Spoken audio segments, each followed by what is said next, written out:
The last interviewer at the biggest firm mocked meth and handed me an impossible test. Smirking, he said, "Solve this in 5 minutes for a $10 million salary." He had no idea. I created this test in 8th grade. David is my name. New York is where I was born and reared. I grew up as part of a household of 4, which included my mother, father, and younger sister. My father worked for a financial company as a salesman. At work, he made decent money and had a good sales record. My dad's income was more than sufficient to sustain us, but my mom stayed at home to raise us. I ultimately took entrance examinations for private middle schools and was accepted per my parents' wishes. Although the school wasn't particularly prestigious, there were undoubtedly many children from affluent households, and some of the pupils took pride in their modest affluence. I always believed that boasting about money was improper, especially since I hadn't earned it. Being a grade above me, Kevin was the type of man who enjoyed outdoing me and frequently annoyed me. Our middle school was big on mixed grade activities despite the fact that we were in different grades. In mixed stage groups, we even had lunch and performed extracurricular cleaning tasks. I was particularly disappointed since I constantly ended myself in the same group as Kevin, even though it would have been okay if I could have interacted with respectable seniors or attractive juniors. Kevin and the rest of my mixed stage group were cleaning the art room one day during cleaning time. "Hey, David. You know your dad has a cheap family car. My family has a high-end foreign vehicle." I was merely scrubbing the tables as effectively as possible in an effort to finish the cleaning as soon as possible. However, this talk was initiated by Kevin, who was doing absolutely nothing. "I'm not sure. Automobiles don't fascinate me. I have no idea what sort my dad has." "You're merely acting as though you don't know because you don't want to acknowledge it. In any case, my family is obviously wealthier." Who was richer didn't matter to me until I suddenly remembered something. I went to the art room's chalkboard and grabbed a piece of chalk. By the way, my dad's car had this symbol on it. I used chalk on the blackboard to draw the insignia that was on the front of my dad's car. Our cleaning group student remarked, "Oh, that's a Mercedes-Benz, right?" That's what it is because I realized that moment. When Kevin heard this, he became irate. "What's with you all of a sudden? You're just showing off now. That's a low blow, man. You're the worst." I thought Kevin was the real problem, but I didn't say anything because I didn't want to start a fight. I just kept cleaning quietly. After that incident, Kevin seemed to target me even more. I heard from a classmate later that Kevin's family car was actually a lower model than ours. I didn't care, but it seemed to bother Kevin. He always seemed eager to look down on me, not just about money, but also about test scores and the number of presents I received for my birthday. I couldn't wait for Kevin to graduate, but then I remembered, our school was a combined junior high and high school, so he would still be around me even in high school. That was a real downer. Then in the summer of 8th grade, when Kevin was in 9th, something happened that would give Kevin even more ammunition against me. There was one incident where I was completely looked down upon by Kevin. My parents got divorced. My dad was a salesman with good performance, definitely the outgoing personality type. Although the term outgoing personality might not have been used in his generation, he had gained momentum. In the words of my dad's generation, my dad, who was in high gear, earned a lot of money and was a good communicator. So he started getting close to women who worked at night. My mom found out about this and served him with divorce papers. She's not the type to cry about it. She's pretty straightforward and decisive. Dad apologized and asked Mom to start over, but she quickly cut ties and said goodbye. I supported my mom's decision, but reality hit hard. Our financial situation turned grim with the sudden loss of Dad's income, especially since Dad had debts from his extramarital affair. We couldn't expect any child support from him, so we became a low-income family. I had to transfer from my private school to a public middle school in the district starting in the 2nd semester of 8th grade. Mom felt guilty, but I told her it wasn't her fault. Dad was to blame. I didn't have many fond memories of that private school anyway, so I didn't mind the change. Plus, I was glad to be rid of the annoying Kevin. I told my friends I was moving to a new school, but didn't even say goodbye to Kevin. After summer break, I transferred to a new school and never saw him again.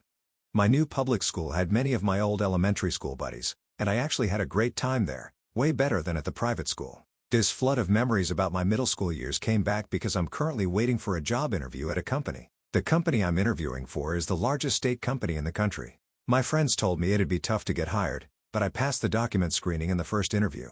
The other day, I called for the results from the second interview. I passed that too. Now I'm here, all pumped up for the final interview. And at this place, I had an unexpected reunion. There were 5 of us called for the final interview. We were to be interviewed one by one. I was the last in line, number 5. Before the interview started, while the 5 of us were waiting, an interviewer came in to check our names. When I saw his face, I was like, it was Kevin, the senior I disliked back in middle school. He looked a bit rounder in the face, so I didn't recognize him immediately. But his way of talking was a dead giveaway. At first, Kevin didn't seem to recognize me, but when he got to my name, he did a double take. "David," he said, clearly reacting differently to my name than he had with the other four. This interviewer, who I believed to be Kevin, looked to me right in the eye after calling my name. I felt like saying, "Hey, long time, no see," and waving at him, but given the tense atmosphere of the interview setting, I held back. Before I could do anything more relaxed, Kevin quickly looked away and explained the interview process to all five of us as if nothing had happened. Afterward, we were taken to the front of the interview room and asked to sit on chairs outside to wait our turn. The first person was called in, and the interview started. About 7 to 8 minutes later, the first candidate came out and the second was called in. I quietly asked the first guy how it went.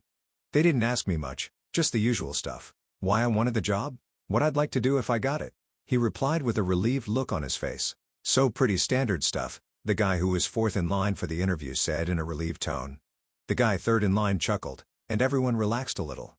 The second, third, and fourth candidates were each done in about the same 7 to 8 minutes. Finally, it was my turn. "David," I was called in. "Excuse me." As I entered the room, 2 interviewers were sitting in front of me, and one of them was definitely Kevin. "Let's start the interview. First question. Please tell us your motivation for applying." The other interviewer, he was not Kevin, asked me that question. Here it comes, just like the others said it would be. I gave my prepared answer. "I'm motivated by my previous job in system development, but I wanted to tackle larger scale projects. My experience will allow me to contribute effectively to your team." As soon as I finished speaking, Kevin jumped in. "Many people say they want to do big things and join our company, but the reality is a lot of the work is detailed and mundane. Are you aware of this?" His tone was almost confrontational. The other interviewer glanced at Kevin looking a bit flustered, but Kevin kept going. "You seem to have a naive view of our company. I'm giving you a special challenge, a test, 10 minutes long." The other interviewer looked surprised. "Kevin, what are you doing? We didn't give tests to the other 4. Kevin replied, "It's okay. This guide is special. I never expected such a reunion. Right, David?" It was clear Kevin remembered me from middle school. "Yes, it's been a long time, Kevin." I was wondering if I was allowed to talk about this during the interview, but Kevin seemed to have more authority than the other interviewer, and no one could control his unruly behavior. The other interviewer looked confused, but he gave up and listened to us in silence. "Man, I was surprised when I returned from summer break in junior year, and you had just vanished. There was no goodbye or anything, and I thought that wasn't nice. Have you learned any manners since becoming an adult? I could reject you right now without even interviewing you, but it's not fun just to dismiss you outright. So I prepared for this test. I didn't know you were applying until I saw the list of candidates today. I had to scramble to get this test from the website at the last minute," Kevin said, pulling out some papers from his clear folder. "It's not a test on a computer. It's a paper form test." Then he showed the interviewer next to him the test I was about to be given. "How about that, Chris? Check this out. Even you, a graduate of Harvard University, wouldn't be able to solve this, right?" "Yes. It's a math problem." "It's too difficult for me to solve, Chris," the interviewer said as he flipped through the test. "See, David, even my co-worker, a Harvard University graduate, is stumped by this challenging problem. And it took me, a University of New York graduate, an hour to solve it. So your chances of solving it in 10 minutes are 0, less than 0. Kevin laughed triumphantly. I was a bit surprised to learn that Kevin had graduated from the University of New York. He took advantage of my silence to further assert his dominance. "I heard from your classmates later on. You became poor because your parents divorced when you were in middle school, and you couldn't afford private school anymore, so you just disappeared. Pathetic thing." Kevin laughed again. I thought to myself how terrible it is to laugh at someone else's misfortune. "Well, you've always been a weird one regardless of your family situation. You're just incompetent and bottom of the barrel when it comes to education. Anyway, I'm going to give you this test now, and I can't wait to see you crushed and walking out of here. I never thought I'd get to enjoy our reunion like this. I should thank you. Well, someone at the bottom like you won't be able to solve it, but if by some miracle you do, I'll hire you with an annual salary of $10 million, Kevin said, laughing as if he was having the time of his life. I had no response to that. The other interviewer, Chris, just sat there with a strained expression. I wondered if Kevin's behavior was even compliant with company policies. Definitely not. I regretted not recording this on a voice recorder, but who would have expected such disrespectful behavior in a job interview? This irregular situation was almost laughable in its absurdity. "All right, I'll hand out the test now," Kevin announced, standing up with the test papers in hand. Chris hurriedly set up a folding table and then placed the test paper printed with questions in front of me. You have 10 minutes. If you give up, you can leave before time's up, of course. That means you're not hired, Kevin said, glancing at the wall clock. As the second hand hit 0, he declared, "Start now." I flipped over the test in front of me and started reading the questions. As I carefully went through each problem, Kevin taunted, "Hard, isn't it? I knew you couldn't do it. Just go home." I ignored Kevin's remarks and began working on the problems. Kevin stopped trying to talk to me after a while, but after 5 minutes had passed, he said, "Your hand has stopped. I commend your effort to try and solve at least one question. But, sometimes it's important to know when to give up." "Ready to throw in the towel?" I replied to him then, "No. I'm not giving up." My response made Kevin raise his voice, "Even more stubborn, aren't you? It's not good to cling to false hope. It's better to cut your losses and move on to things you can actually do." "You're right, Ken. Clinging to the impossible isn't like me at all, but you're making a big mistake." "I haven't stopped because I've given up," I said, placing my pen down on the table. "A big mistake? How dare you say such insolent things?" "Well, you still have 3 minutes left. Stick it out if you want." "It's your choice," Kevin replied angrily. "No need to stick it out because I've already solved everything." "Should I hand it over to you, Kevin?" I said. Kevin became even more enraged. "You have an attitude." "Oh, I see. You're just too proud to submit a blank sheet, so you scribbled something on it. But if it's all wrong, it's meaningless. You're not getting hired either way. Goodbye, and take care." "Hold on a second, Kevin. Calm down. Just grade it properly. The answers are on the website, right?" Kevin looked at me disgusted and said, "That's a hassle." He opened his laptop, searched for the answer page, and compared it to the test paper I had handed him. After a while, Kevin's face turned pale. "Is something wrong, Kevin?" I asked. The other interviewer, Chris, leaned over to look at Kevin's laptop screen and then at my test paper. "All the answers are correct," Chris exclaimed, raising his voice for the first time. Kevin was speechless. "Say something, Kevin. It's terrible to conduct a test and not grade it properly." When I said this, Kevin accused you. "Where did you get the answers? How did you cheat?" "I won't forgive this."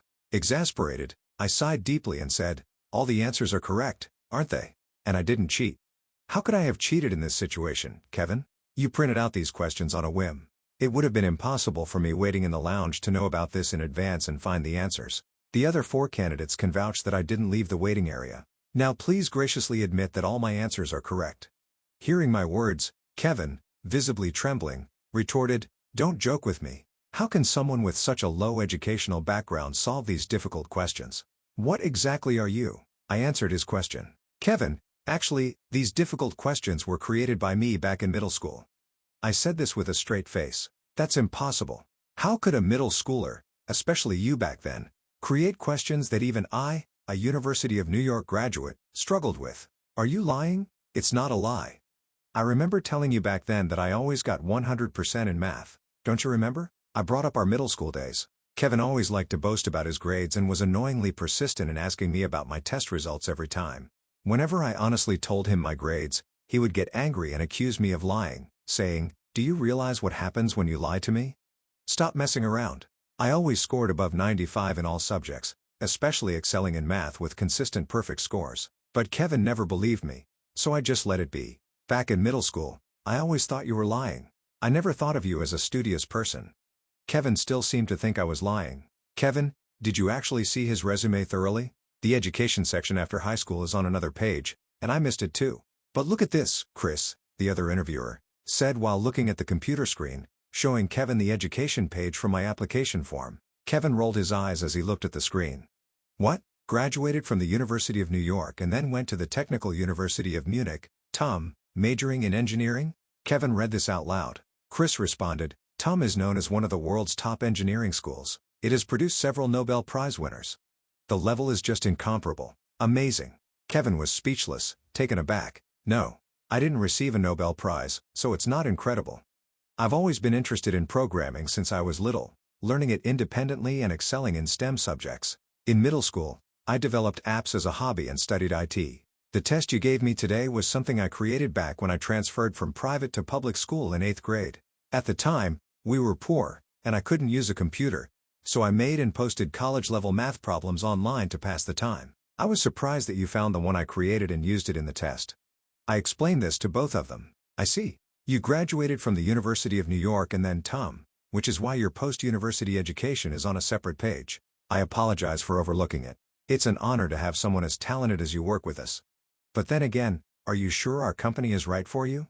With your qualifications, it would be easy for you to join a renowned IT company in Germany or even start your own business, right? Chris said, looking me in the eye. Kevin remained silent throughout. Yes, as you said, I considered working for a major IT company and even starting my own business. However, I wanted to contribute to my home country, America. So I wanted to work for your company. I believe there are endless possibilities here with a global perspective. When I responded this way, Chris's eyes lit up. Yes, our company is still growing, so we really appreciate your help.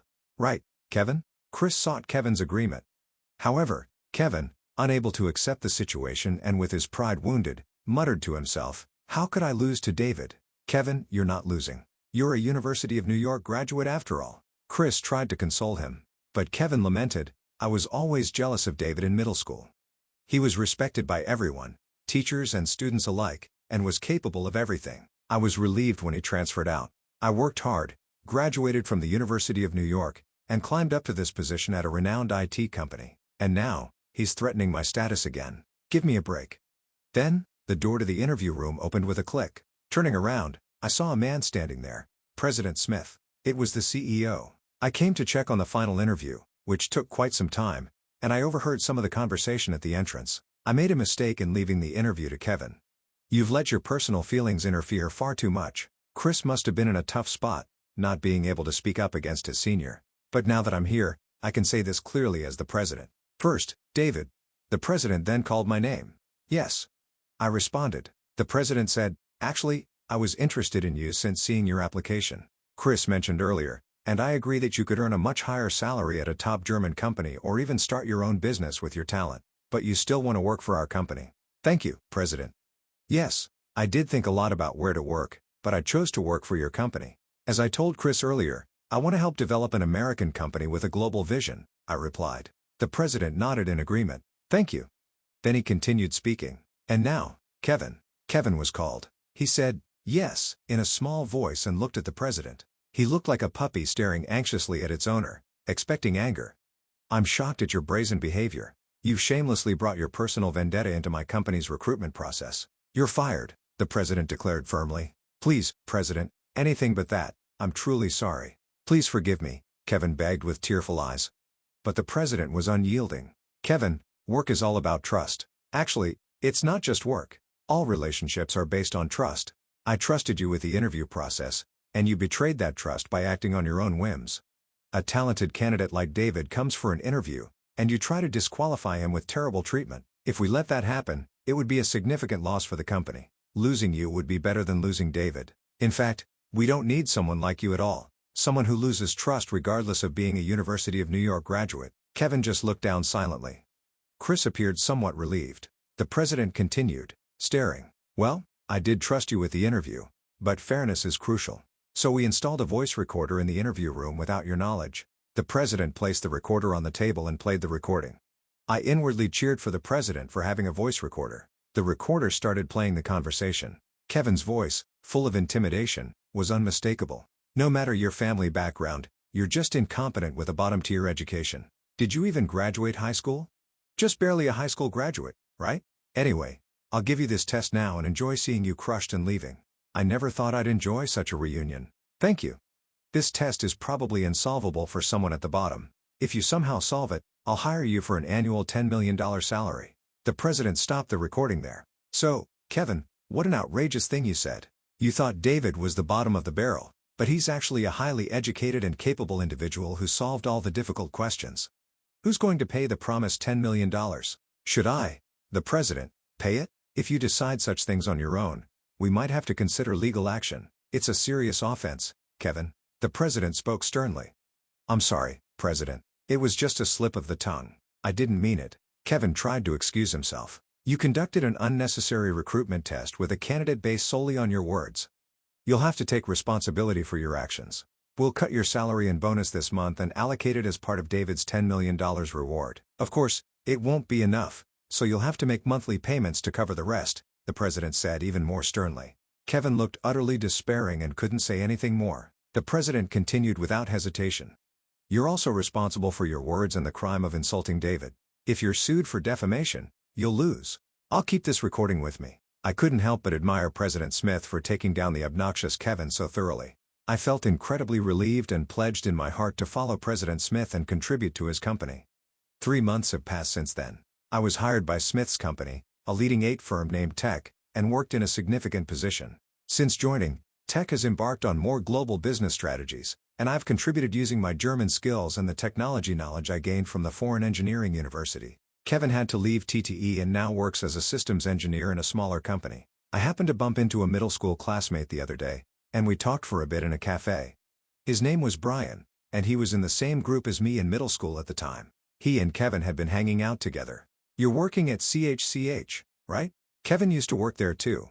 He became famous among us for getting into the University of New York and joining a renowned ed company. But I heard he wasn't well liked due to his attitude, Brian said. I told Brian the name of the company I worked for, and he told me about it. But, you know, Kevin was really down after you suddenly transferred. He kept saying, "Why did he have to leave?" And looked dejected. No, Kevin said he felt refreshed when I left. You should have been more friendly with him. He always acted tough and wasn't honest.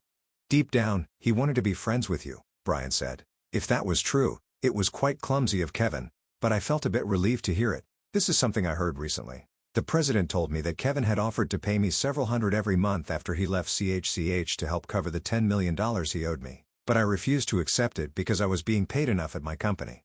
As I didn't want to take money from someone struggling, I'd rather focus on developing the company and improving both its performance and my salary. The president said Kevin seems to have changed a bit since working at another company. He's reflecting and working diligently. Kevin's a capable guy when he's not overconfident. If he continues to work hard, I'd be willing to work with him again, the president remarked. I felt the same. One day, Kevin and I, such an oil and water relationship could become something more meaningful, like a well-mixed dressing. Even if we don't thoroughly blend, we could still complement each other. A few months later, Chris and I were assigned to conduct mid-career interviews. On the day of the interviews, Chris noted while looking at an application form, the 5th candidate is seeking re-employment. Indeed, Kevin, University of New York graduate, what should we do?